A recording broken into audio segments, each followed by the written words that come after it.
Let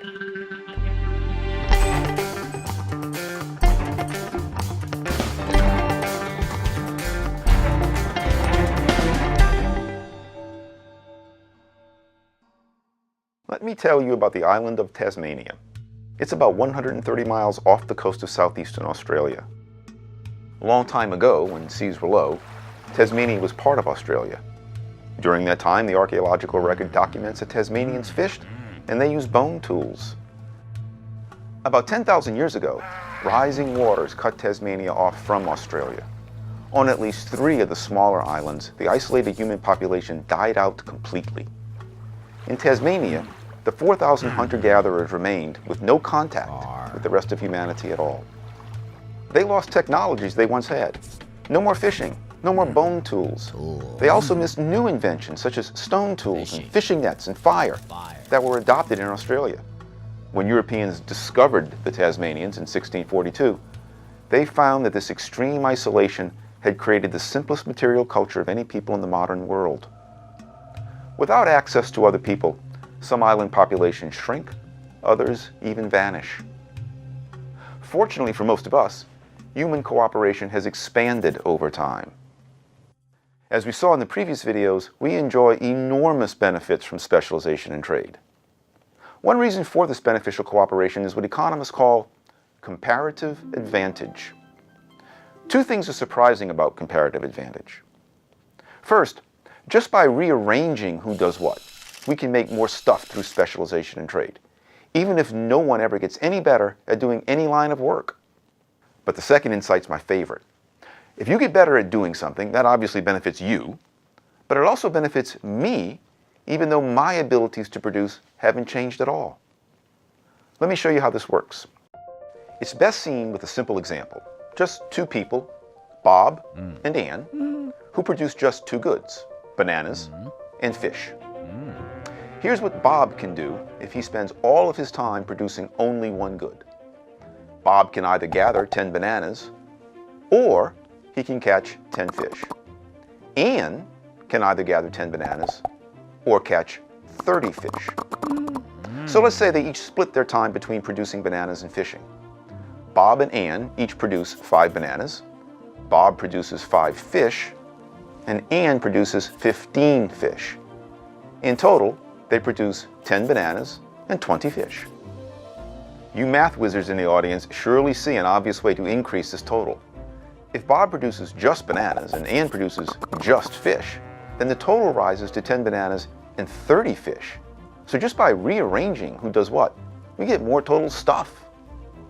Now you might think this outcome is simply the result of the division of labor that we covered previously, but you'd be wrong. The key insight from the division of labor is that workers individually get more productive when they specialize. Yet in this scenario, neither Bob nor Ann has gotten any better at producing bananas or fish. Just by rearranging what tasks each does is what made total production increase. The key to understanding how this works is opportunity cost. Bob has to choose to gather bananas or catch fish. When he chooses to gather a banana, he gives up 1 fish. In essence, Bob trades with himself. He can use his time to gather bananas or trade that time to catch fish. And the cost of that trade is 1 fish per banana. That's Bob's opportunity cost. The same holds true for Ann, but her cost of producing 1 banana is 3 fish. In the amount of time that it takes Ann to gather 1 banana, she could have caught 3 fish. She trades with herself, 1 banana for 3 fish. So Bob only has to give up 1 fish to produce 1 banana, but Ann must give up 3 fish to produce a banana. Ann's opportunity cost of gathering a banana is higher than Bob's. She can improve her situation if she can get bananas for less than 3 fish, and Bob can improve his situation if he can get fish for less than 1 banana. Let's say Ann trades 2 fish to Bob for 1 banana. They each gain. If Ann wants a banana, she can either gather it herself and give up 3 fish, or she can catch only 2 fish and then trade them to Bob. She prefers the lower cost option, and so she trades. Bob prefers the lower cost option too. Instead of giving up a whole banana to catch a fish, he can trade that banana for 2 fish. Now he's only giving up a half a banana for a fish. You can see that even if Anne is better at everything, nothing in this story changes. She still benefits from trade because the number of fish Anne gives up to pick a banana herself is greater than the number of fish that she must catch and give to Bob in order to get a banana from Bob. Now for an insight that is really counterintuitive. What happens if Anne gets better at fishing? Let's say that she can now catch 40 fish. Obviously that's good for Anne, but it also means that bananas just got more costly for Anne to produce herself. She now has to sacrifice 4 fish for each banana that she gathers. By becoming a better fisherman, Anne becomes a comparatively worse banana gatherer. And this fact helps Bob. The reason is that Anne is now willing to trade more fish for each banana that she gets from Bob. So although Bob's ability to produce hasn't changed, he can now get more fish for his bananas. Comparative advantage is a beautiful thing.